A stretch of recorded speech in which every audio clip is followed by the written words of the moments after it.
সুপ্রিয় শিক্ষার্থী, আশা করি সকলে ভালো আছো। আমি মোহাম্মদ ইবনুল তাশরিফ, সহকারী শিক্ষক, Bogura police line school and college, Bogura. আজকে আমি তোমাদের সামনে উপস্থিত হয়েছি সপ্তম শ্রেণীর বাংলাদেশ ও বিশ্ব পরিচয় বিষয়ের পঞ্চম অধ্যায়, বাংলাদেশ ও বাংলাদেশের নাগরিক। আজকে আমরা কথা বলবো এই অধ্যায়টি নিয়ে। এই অধ্যায়টিতে প্রথমেই বলি যে একটা দেশের প্রগতি, ব্যর্থতা, উন্নতি সবকিছুই কিন্তু নির্ভর করে সেই দেশের নাগরিকের আচরণের উপর। অর্থাৎ একজন নাগরিক যদি সৎ, দক্ষ, এবং দায়িত্ব কর্তব্য সঠিকভাবে পালন করে, সেই দেশটা কিন্তু উন্নত হতে খুব বেশি সময় লাগবে না। তো আজকে আমরা এই অধ্যায়টি থেকে যে বিষয়গুলো সম্পর্কে জানতে পারবো সেগুলো প্রথমে একটু আলোচনা করি। সুনাগরিকের গুণাবলী সমূহ, অর্থাৎ একজন নাগরিককে সুনাগরিক হতে হলে কোন কোন গুণাবলী সমূহ তার ভিতরে থাকতে হবে সে সম্পর্কে আমরা জানব। সুনাগরিক হওয়ার ক্ষেত্রে প্রতিবন্ধকতাগুলো কি কি, অর্থাৎ আমাদের দেশে একজন নাগরিক যদি জন্মগতভাবে কিন্তু কোনো নাগরিক সুনাগরিক হয়ে জন্মগ্রহণ করে না, তাকে সুনাগরিক হতে হলে কিছু গুণাবলী সমূহ থাকতে হয়। সেই গুণাবলী অর্জনের ক্ষেত্রে যদি কোনো প্রতিবন্ধকতা থেকে থাকে সেটা সম্পর্কে আমরা জানব এবং তার দূরীকরণের যে উপায় সমূহ সেগুলো সম্পর্কে আমরা জানব। এরপরে নাগরিকের অধিকার সমূহ, অর্থাৎ আমাদের দেশের একজন নাগরিক কোন কোন অধিকার সমূহ ভোগ করে থাকে সে সম্পর্কে আমরা জানব এবং একজন নাগরিক সে রাষ্ট্রের প্রতি কি ধরনের দায়িত্ব ও কর্তব্য পালন করে সে সম্পর্কে আমরা জানব। এই পর্যায়ে আমরা দেখব সুনাগরিকের গুণাবলী। আমি আগেই বলেছি যে কোনো নাগরিকই জন্মগ্রহণ করার সময় সুনাগরিক হয়ে জন্মগ্রহণ করে না। সেই সুনাগরিক হতে হলে তার ভেতরে কিছু গুণাবলীকে ডেভেলপ করতে হয়। এই গুণাবলী সমূহ কি কি আমরা সেটা এখন দেখব। রাষ্ট্রবিজ্ঞানীদের মতে একজন সুনাগরিকের এই তিনটি মৌলিক গুণ থাকা অত্যন্ত প্রয়োজন: বুদ্ধি, আত্মসংযম এবং বিচার বিবেক। একজন বুদ্ধি, প্রথমে আসি আমরা বুদ্ধি। একজন নাগরিকের বুদ্ধিমত্তার উপর কিন্তু নির্ভর করে যে বুদ্ধি কিন্তু একটা নাগরিকের মূল্যবান সম্পদ। আর এই বুদ্ধিটা কোথা থেকে আমরা পাই? শিক্ষা গ্রহণের মাধ্যমে। অর্থাৎ প্রত্যেকটা নাগরিকের সুশিক্ষায় শিক্ষিত হতে হবে। আমাদের বাবা মায়ের যেমন দায়িত্ব তাদের সন্তানকে সুশিক্ষিত করে তোলা, তাদেরকে শিক্ষা দান করা, ঠিক রাষ্ট্রপ্রধান বা সরকারেরও কিন্তু দায়িত্ব সেই শিক্ষার জন্য উপযুক্ত ক্ষেত্র প্রস্তুত করা। তাহলে একজন বুদ্ধিমান নাগরিক কিন্তু একটা দেশের জন্য মূল্যবান সম্পদ।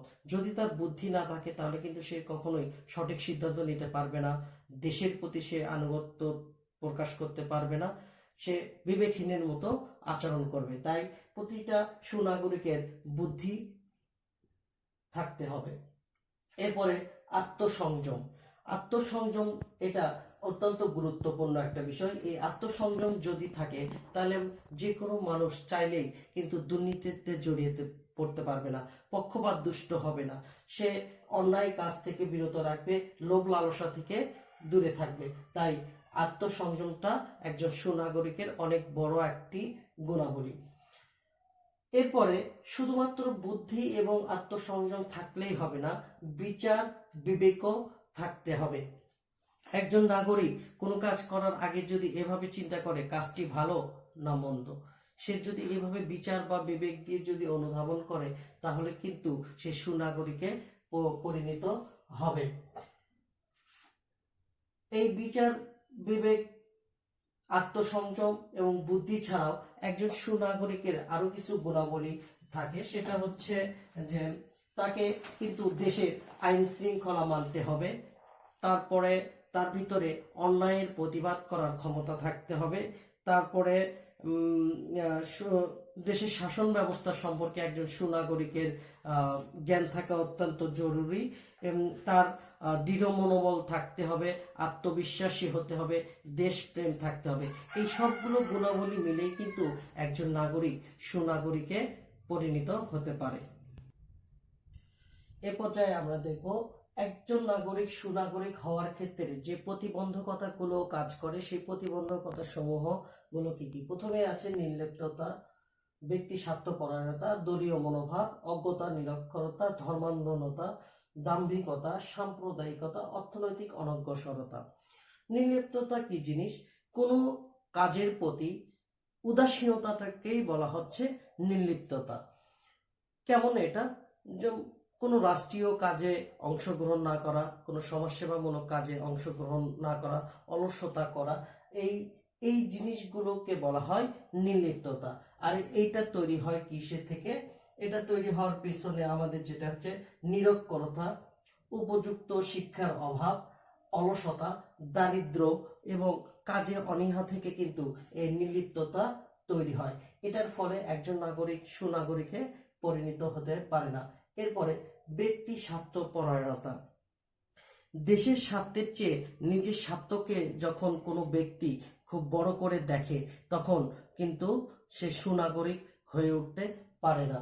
ব্যক্তি স্বার্থপরায়ণতাকে পরিহার করে যদি আমরা সকলের উপকারের কথা চিন্তা করি, দেশের মানুষের উপকারের কথা চিন্তা করি, সেটি হবে আমাদের সুনাগরিক হওয়ার জন্য একটা বড় গুণাবলী। কিন্তু যদি শুধু ব্যক্তি স্বার্থের কথা চিন্তা করি তাহলে এটি হবে আমাদের প্রতিবন্ধকতা সুনাগরিক হওয়ার পেছনে। দলীয় মনোভাব। আমাদের দেশ গণতন্ত্রের দেশ, এখানে বহু দল রয়েছে, কিন্তু কোনো একটা ব্যবস্থায় নিজের দলের প্রতি এক ধরনের আচরণ এবং অন্য দলের প্রতি ভিন্ন আচরণ, এইটা কিন্তু সুনাগরিক হওয়ার ক্ষেত্রে একটা প্রতিবন্ধকতা কাজ করে। অজ্ঞতা ও নিরক্ষরতা। আমাদের দেশের অধিকাংশ মানুষই এই নিরক্ষর এবং অজ্ঞ। তাদের এই অজ্ঞতার কারণে কিন্তু তারা তাদের দায়িত্ব, তাদের অধিকার সম্পর্কে সচেতন থাকে না, তাই তারা সুনাগরিক হয়ে উঠতে পারে না। ধর্মান্ধতা। ধর্মান্ধতা থেকে কিন্তু কলহ সৃষ্টি হয়, অন্য ধর্মের মানুষের প্রতি বিদ্বেষ তৈরি হয়। দলমত নির্বিশেষে মানুষ যেমন একাকার হয়ে থাকার কথা সেটা হয়ে উঠতে পারে না। যদি ধর্মীয় গোঁড়ামিতা কারো ভিতরে থাকে তখন এটা দাঙ্গা হাঙ্গামার দিকে মানুষকে ঠেলিয়ে দিতে পারে। দাম্ভিকতা। দাম্ভিকতা বলতে বোঝাচ্ছে অন্যের সিদ্ধান্তের থেকে বা অন্যের থেকে নিজেকে বড় করে দেখা। এই দাম্ভিকতা কিন্তু পরিহার করতে হবে, কারণ দাম্ভিকতা থাকলে মানুষ অন্য মানুষকে মূল্যায়ন করতে পারে না, যেটা সুনাগরিক হওয়ার পিছনে বড় একটা প্রতিবন্ধকতা। এরপরে রয়েছে সাম্প্রদায়িকতা। সাম্প্রদায়িকতা বলতে দেশের ভিতরে কোনো সংখ্যাগরিষ্ঠ ব্যক্তিদের, সংখ্যালঘিষ্ঠদের উপর যে মনোভাব, অথবা কোনো সংখ্যালঘিষ্ঠরা যদি তারা তাদের ধর্মকে বা তাদের কালচারকে যদি একমাত্র সত্য এবং সঠিক মনে করে থাকে তখন কিন্তু তাদের মাঝে সাম্প্রদায়িকতার যে দাঙ্গা, যে অসুবিধা, এটা কিন্তু দেখা যায়। এছাড়া আছে অর্থনৈতিক অনগ্রসরতা। আমাদের দেশের সবচাইতে বড় সমস্যা কিন্তু অর্থনৈতিক দিক থেকে আমরা অনগ্রসর হয়ে রয়েছি। এই জন্য আমরা সুনাগরিক হওয়ার ক্ষেত্রে অনেকটাই পিছিয়ে রয়েছি। তো এই ছিল আমাদের সুনাগরিক হওয়ার ক্ষেত্রে প্রতিবন্ধকতা। আমি আরেকবার রিপিট করব: নির্লিপ্ততা, ব্যক্তি স্বার্থপরায়ণতা, দলীয় মনোভাব, অজ্ঞতা ও নিরক্ষরতা, ধর্মান্ধতা, দাম্ভিকতা, সাম্প্রদায়িকতা এবং অর্থনৈতিক অনগ্রসরতা। একটু আগে আমরা দেখছিলাম সুনাগরিক হওয়ার ক্ষেত্রে যে প্রতিবন্ধকতা সমূহ সেগুলো। তো এখন আমরা দেখব যে সেই প্রতিবন্ধকতাগুলো দূরকরণের জন্য করে আমাদের কি করতে হবে। সুনাগরিক হওয়ার জন্য করে প্রথমে একটি দেশের নাগরিকের যেটি প্রয়োজন সেটা হচ্ছে উপযুক্ত শিক্ষা গ্রহণ করা। বাবা মা যেমন সন্তানদেরকে উপযুক্ত শিক্ষা গ্রহণের সুযোগ দেবে, সরকারও তেমন তার দিক থেকে উপযুক্ত শিক্ষার জন্য করে যে পরিবেশ, যে ক্ষেত্র সেটি তৈরি করবে। দেশপ্রেমে উদ্বুদ্ধকরণ। প্রতিটি নাগরিককে দেশপ্রেমে উদ্বুদ্ধ হতে হবে, দেশের স্বার্থকে সবসময় বড় করে দেখতে হবে, ব্যক্তি স্বার্থের থেকে দেশের স্বার্থকে বড় করে দেখতে হবে। অলসতা এবং নির্লিপ্ততা পরিহার করে কাজে মনোনিবেশ করতে হবে, সামাজিক কাজে অংশগ্রহণ করতে হবে, জাতীয় কাজে অংশগ্রহণ করতে হবে। ব্যক্তি স্বার্থ ত্যাগ করে দেশের স্বার্থে প্রতিটা মানুষের কাজ করতে হবে। দলীয় মনোভাব পরিহার করে সকলের প্রতি সমান আচরণ করতে হবে। প্রত্যেকটা মানুষের গণতান্ত্রিক দেশে প্রত্যেকটা মানুষের একটা দলের প্রতি ভালোবাসা থাকবে, কিন্তু সেই ভালোবাসাটার পর্যায়টা যেন এমন না হয় যেন নিজের দলের প্রতি অন্ধ হয়ে অন্য দলের প্রতি বিদ্বেষ, এইরকমটি হওয়া যাবে না। এরপরে জাতি, ধর্ম, বর্ণ ভেদে সকলের সাথে সমান আচরণ করতে হবে, সকলকে সম অধিকার দিতে হবে। দাম্ভিকতা পরিহার করতে হবে।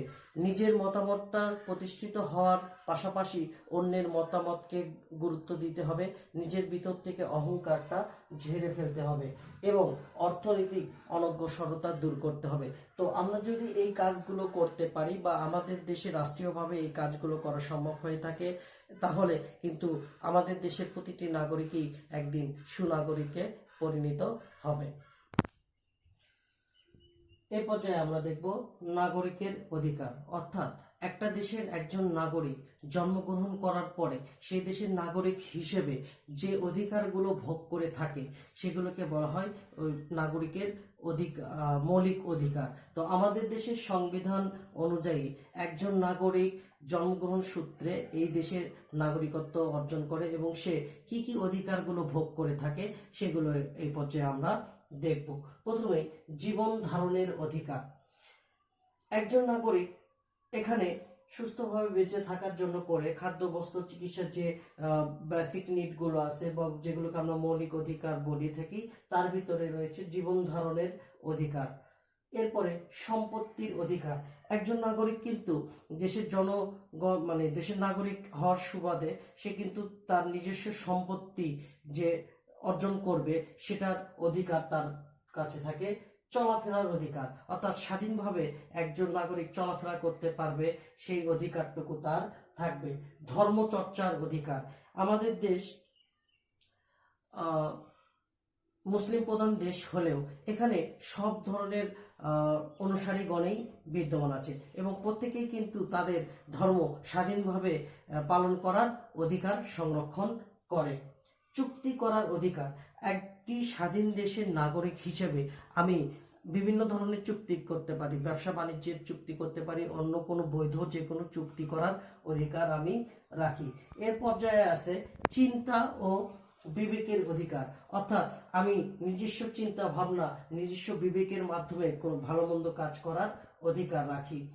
এরপরে আছে সংবাদপত্রের স্বাধীনতা।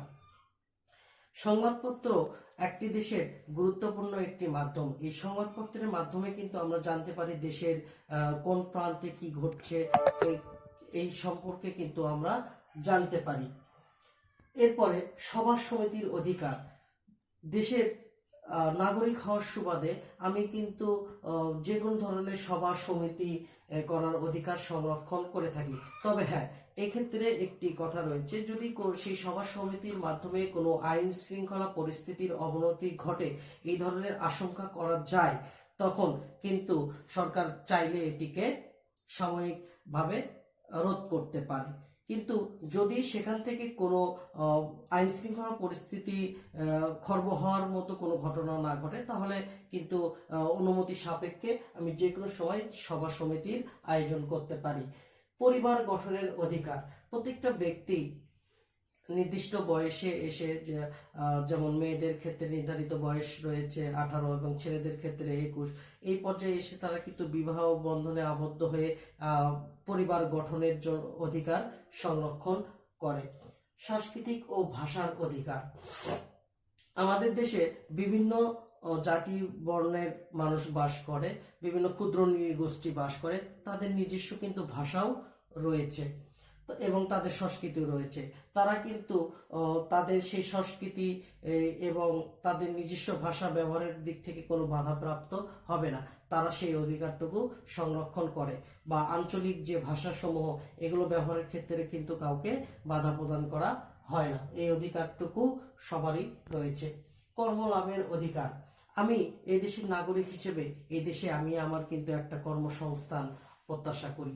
আমি সেটা হতে পারে ব্যবসা বাণিজ্য, সেটা হতে পারে চাকুরি, সেটা হতে পারে অন্য কিছু, বৈধ যে কোনোভাবে আমি আমার নিজস্ব কর্মসংস্থানের একটা অধিকার সংরক্ষণ করি। এরপরে অনেক গুরুত্বপূর্ণ বিষয় স্বাস্থ্য এবং শিক্ষা।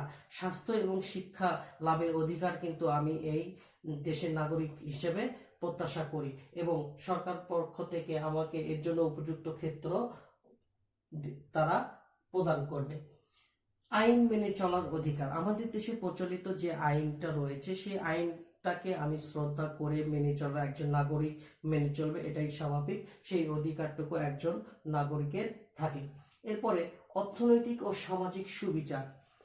আমার সাথে যদি কোনো অন্যায় ঘটে, সেটা হতে পারে অর্থনৈতিক দিক থেকে অথবা সামাজিক দিক থেকে, এর জন্য যে সুবিচার, সেটা কিন্তু একজন নাগরিক হিসেবে আমার অধিকার, এই সুবিচারটা আমি কিন্তু পাব। স্বাধীন মত প্রকাশ। আমাদের দেশ স্বাধীন দেশ, গণতন্ত্রের দেশ। এই দেশে প্রত্যেকটা মানুষ স্বাধীনভাবে তার মতামত প্রকাশ করার অধিকার সংরক্ষণ করে। এবং জনপ্রতিনিধি নির্বাচন। আমাদের গণতান্ত্রিক পদ্ধতিতে আমরা প্রতি 5 বছর পর পর জাতীয় নির্বাচনের মাধ্যমে জনপ্রতিনিধি নির্বাচন করে থাকি। এটা একদম স্বাধীন একটা বিষয়।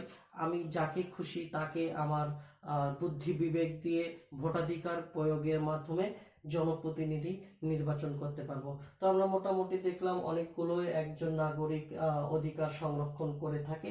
এই অধিকারগুলোর কথা আমাদের যে সংবিধানটি রয়েছে সেই সংবিধানে উল্লেখ করা আছে। সুতরাং এই কোনো একটা অধিকারে যদি কোনো খর্ব হয়, কোনো ব্যক্তি যদি এই অধিকারগুলো ভোগ করতে যে কোনো বাধাপ্রাপ্ত হয়, সে কিন্তু আইনানুগ ব্যবস্থা গ্রহণ করতে পারবে। আমরা দেখলাম যে একজন নাগরিক কি কি ধরনের অধিকার সংরক্ষণ করে থাকে। এ পর্যায়ে আমরা দেখব যে একজন নাগরিকের দায়িত্ব ও কর্তব্যগুলো কি কি। আমি শুধু অধিকারগুলোই ভোগ করব এমনটি নয়, একজন নাগরিক হিসেবে এই দেশের প্রতি আমারও কিছু দায়িত্ব, আমারও কিছু কর্তব্য রয়েছে। তো প্রথমে আমরা দেখে নেব সেই দায়িত্ব এবং কর্তব্যগুলো কি কি। রাষ্ট্রের প্রতি আনুগত্য, অর্থাৎ প্রতিটি নাগরিক রাষ্ট্রের প্রতি তার আনুগত্য থাকতে হবে। সে যে এই দেশের নাগরিক, এই দেশের জল বাতাস খেয়ে সে বড় হচ্ছে, এই দেশের অধিকারগুলো সে ভোগ করতেছে, এই জন্য করে এই রাষ্ট্রের প্রতি তাকে লয়াল থাকতে হবে, তাকে আনুগত্য প্রকাশ করতে হবে। দেশের আইন মেনে চলা। দেশে যে প্রচলিত আইনটি রয়েছে এই আইনকে শ্রদ্ধা করতে হবে, এই আইনকে সম্মান করে আইন মেনে চলতে হবে। আইন শৃঙ্খলা পরিস্থিতি অবনতি ঘটে বা পরিপন্থী কোনো কাজ করা যাবে না। এরপরে ভোটাধিকার প্রয়োগ। প্রতিটি নাগরিক ভোটাধিকারের ক্ষমতা থাকে। এই ভোটাধিকার প্রয়োগের মাধ্যমে সে সঠিক প্রতিনিধি নির্বাচিত করে, যিনি কিনা আমাদের আগামী 5 বছরের জন্য করে আমাদেরকে সেবা দিয়ে যাবে। তার কাছ থেকে আমরা ভালো কিছু প্রত্যাশা করি। এইরকম ভালো মানুষকে আমাদের জনপ্রতিনিধি হিসেবে আমরা ভোটাধিকার প্রয়োগের মাধ্যমে নির্বাচিত করব। ইদানিং সময় অনেক সময় খেয়াল করে যায় যে ভোট কেন্দ্র বিমুখ, অনেকেই ভোট দিতে যায় না। এটা সম্পূর্ণ অনুচিত কাজ। প্রতিটি মানুষের ভোট কেন্দ্রে যে ভোটাধিকার প্রয়োগ করা উচিত। নিয়মিত কর প্রদান, এটি অত্যন্ত গুরুত্বপূর্ণ একটি বিষয়। এই কর, জনগণের কাছ থেকে কর নিয়ে সরকার কিন্তু রাষ্ট্রের সমাজসেবামূলক কাজ করে। ব্রিজ, কালভার্ট, রাস্তাঘাট, উন্নয়নমূলক যত কাজ আছে সবগুলো কাজ করে থাকে। তাই প্রতিটি সুনাগরিকের তার কর প্রদান করা উচিত। এরপর সরকারি কাজ সুষ্ঠুভাবে সম্পাদন। সরকারি কাজে বাধা বিঘ্ন করা যাবে না। সরকারি কাজ সুষ্ঠুভাবে সম্পাদনের জন্য করে তাদেরকে সহায়তা করতে হবে এবং সন্তানদের শিক্ষা দান করা। প্রতিটি নাগরিকের দায়িত্ব তাদের সন্তানকে শিক্ষা দান করা। এই ছিল মোটামুটি আজকে আমাদের আলোচনার বিষয়। আশা করি সবাই ক্লাসটি বুঝতে পেরেছো। সবাই সুস্থ থাকো, ভালো থাকো। আল্লাহ হাফেজ।